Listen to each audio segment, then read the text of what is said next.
Le RMS Titanic est un paquebot transatlantique britannique de la White Star Line, construit sous l'initiative de Joseph Bruce Ismay en 1907.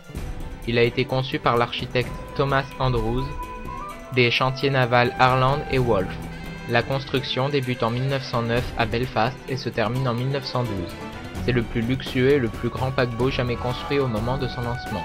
Il appartient à la classe olympique avec ses deux sister ships, l'Olympique et le Britannique. Le Titanic est pourvu de 16 compartiments étanches servant à protéger le navire d'avaries importantes. Les médias lui ont ainsi donné une réputation de navire fiable. Lors de son voyage inaugural de Southampton à New York, il percute un iceberg sur le flanc tribord le 14 avril 1912 à 23h40 et coule le 15 avril 1912 à 2h20 au large de Terre-Neuve. Entre 1490 et 1520 personnes périssent, ce qui fait de cet événement une des plus grandes catastrophes maritimes en temps de paix et la plus grande pour l'époque. Son épave est localisée le 1er septembre 1985 par le professeur Robert Bayard. Elle gît à 3843 mètres de profondeur à 650 km au sud-est de Terre-Neuve. L'histoire du paquebot a marqué les mémoires, entraînant la rédaction de nombreux ouvrages, historiques ou de fiction, et la réalisation de films, dont Titanic de James Cameron, sorti en 1997, qui a entraîné un regain d'intérêt considérable.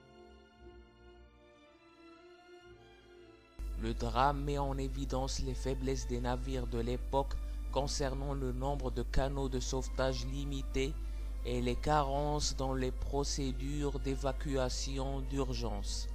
Des conférences internationales seront par la suite organisées entraînant des changements de réglementation encore en vigueur un siècle après la catastrophe.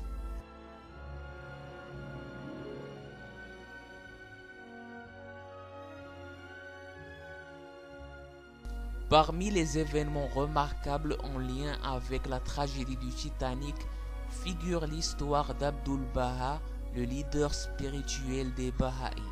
En effet, les amis Baha'i d'Amérique ont eu l'amabilité d'assurer un voyage confortable et rapide à bord du Titanic pour leur grand invité. Mais Abdul Baha a pris sa décision de continuer son voyage avec ses compagnons de Naples à bord du modeste SS Cédric. La matinée du 11 avril 1912, Abdul Baha est chaleureusement accueilli à New York juste 5 jours avant l'avènement du désastre du Titanic.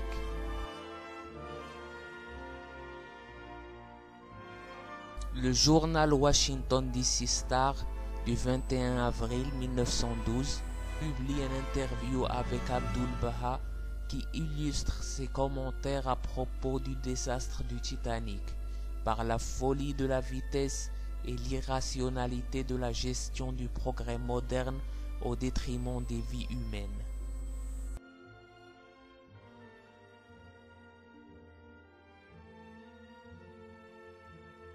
Mirza Mahmoud Zarqani, l'un des compagnons des voyages d'Abdul Baha, rapporte dans les pages de son journal le récit suivant du 22 août 1912 à l'école d'été de Green Acre. Une survivante du Titanic est venue voir le maître Abdul Baha aujourd'hui. Une dame qui a survécu à la catastrophe du Titanic est venue le voir. On me dit-elle, que vous avez conseillé de ne pas voyager par ce navire. Le maître répondit par l'affirmative. Elle se demande, saviez-vous que cela va se produire? Le maître lui dit. Dieu inspire le cœur de l'homme. La catastrophe du Titanic causerie d'Abdul Baha le 23 avril 1912 chez Monsieur et Madame Arthur J. Parson. Aujourd'hui, j'ai parlé de l'aube jusqu'à maintenant. Cependant, en raison de l'amour, de la fraternité et du désir d'être avec vous, je suis revenu ici pour vous parler brièvement. Au cours de ces derniers jours, un événement terrible s'est produit au monde, un événement qui attriste tous les cœurs et afflige chaque esprit. Je fais allusion à la catastrophe du Titanic, dans laquelle de nombreux êtres humains semblables à nous ont été noyés et un grand nombre de belles âmes ont trépassé au-delà de cette vie terrestre. Bien qu'un tel événement soit vraiment très regrettable, nous devons nous rendre compte que tout événement porte en lui une sagesse et que rien ne se produit sans raison. Il y a un mystère en cela, mais quelle que soit la raison ou le mystère, c'était un événement très triste qui a apporté les larmes à bien des yeux et la détresse à bien des âmes. J'ai été très touché par ce désastre. Certains de ceux perdus ont voyagé avec nous sur le Cédric jusqu'à Naples et ensuite sur cet autre bateau. Quand je pense à eux, je suis vraiment très triste. Mais quand je considère cette calamité d'un autre angle de vue, je suis consolé en prenant conscience que les mondes de Dieu sont infinis. Bien qu'ils ont été privés de cette existence, ils auront d'autres opportunités dans la vie de l'au-delà. Ainsi que le Christ a dit, « Dans la maison de mon Père, il y a de nombreuses demeures. » Ils ont été appelés à quitter celle qui est temporaire pour être transférés vers celle qui est éternelle. Ils ont abandonné cette existence matérielle pour franchir les portails du monde spirituel. En renonçant au plaisir et au confort de la vie terrestre, ils prennent part désormais à une joie et un bonheur bien plus durable et réel, car ils se sont empressés pour atteindre le royaume de Dieu. La miséricorde de Dieu est infinie, et c'est de notre devoir de nous rappeler de ces âmes disparues dans nos prières et dans nos supplications, afin qu'ils approchent la source elle-même.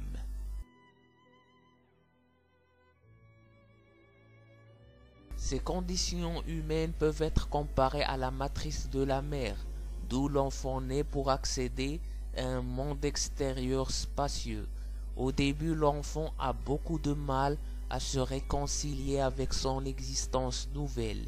Il crie comme s'il ne souhaitait pas de se séparer de sa demeure étroite, s'imaginant que la vie se limite à cet espace exigu. Il renie à quitter son foyer, mais la nature l'oblige à entrer dans ce monde. Ayant atteint sa nouvelle condition, il découvre qu'il a émergé de l'obscurité vers un milieu de rayonnement de son ambiance lugubre. Il a été transféré vers un environnement merveilleux, sa nourriture provenant du sang de sa mère, et maintenant il découvre des mets délicieux dont il peut jouir. Sa nouvelle vie est remplie d'éclat et de beauté. Il contemple avec émerveillement et joie les montagnes, les prairies, les champs de verdure, les rivières, les fontaines et les merveilleuses étoiles. Il respire l'air vivifiant et puis il rend louange à Dieu pour avoir été libéré du confinement de sa condition précédente et pour son ascension à la liberté d'un royaume nouveau. Cette analogie exprime la relation entre ce monde temporel et la vie dans l'au-delà, la transition de l'âme humaine de l'obscurité et de l'incertitude vers la lumière et la réalité du royaume éternel. Au début, il est très difficile d'accueillir la mort, mais lorsque l'âme a atteint sa nouvelle condition, elle est reconnaissante, car elle a été libérée de la captivité du monde restreint pour atteindre les libertés du monde sans limite.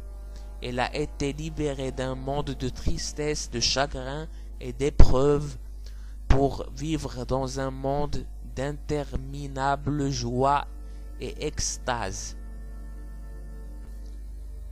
Le monde contingent et matériel a été abandonné pour atteindre les opportunités de l'idéal et de l'esprit. Ainsi, les âmes de ceux qui sont passés au-delà de cette terre, ayant terminé leur pèlerinage de vie éphémère dans le désastre du Titanic, se sont dépêchées vers un monde meilleur que celui-ci. Elles ont pris leur essor de ces conditions d'obscurité et de vision incertaine pour entrer dans le royaume de la lumière. Voilà les seules conditions qui peuvent renforcer et consoler ceux qu'ils ont laissés derrière eux.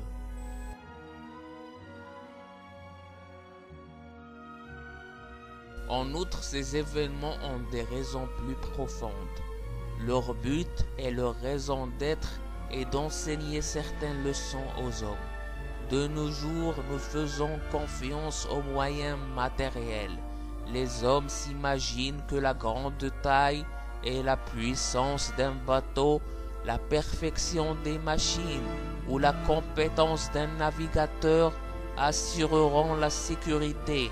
Mais de tels désastres se produisent parfois pour faire savoir aux hommes que c'est Dieu le protecteur véritable. Si c'est la volonté de Dieu de protéger l'homme, un petit navire peut échapper à la destruction alors que le vaisseau le plus grand et le plus parfaitement construit avec le meilleur et le plus talentueux des navigateurs peut ne pas survivre à un danger tel que celui qui était présent sur l'océan. Le but est d'amener les peuples de la terre à se tourner vers Dieu, l'unique protecteur, afin que les âmes humaines puissent dépendre de sa protection en sachant que c'est lui la sécurité véritable. Ces événements se produisent pour augmenter et renforcer la foi de l'homme, ainsi bien que nous nous sentons tristes et démoralisés, nous devons supplier Dieu de tourner nos cours vers le royaume et prier pour ces âmes trépassées, confiant dans sa miséricorde infinie, afin que bien qu'il ait été privé de cette vie terrestre, il puisse jouir d'une existence nouvelle dans la demeure suprême du Père céleste.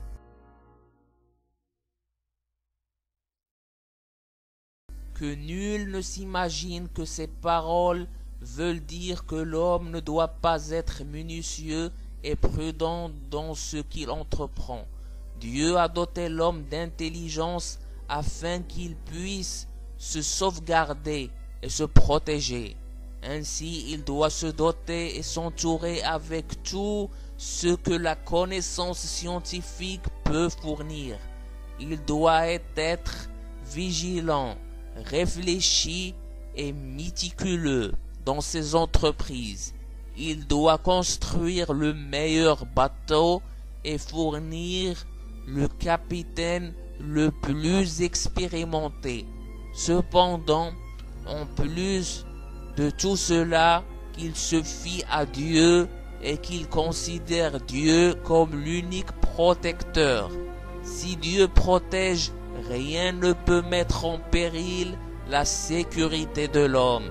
Et si ce n'est pas sa volonté de sauvegarder, toutes les préparations ou précautions ne pourront suffire.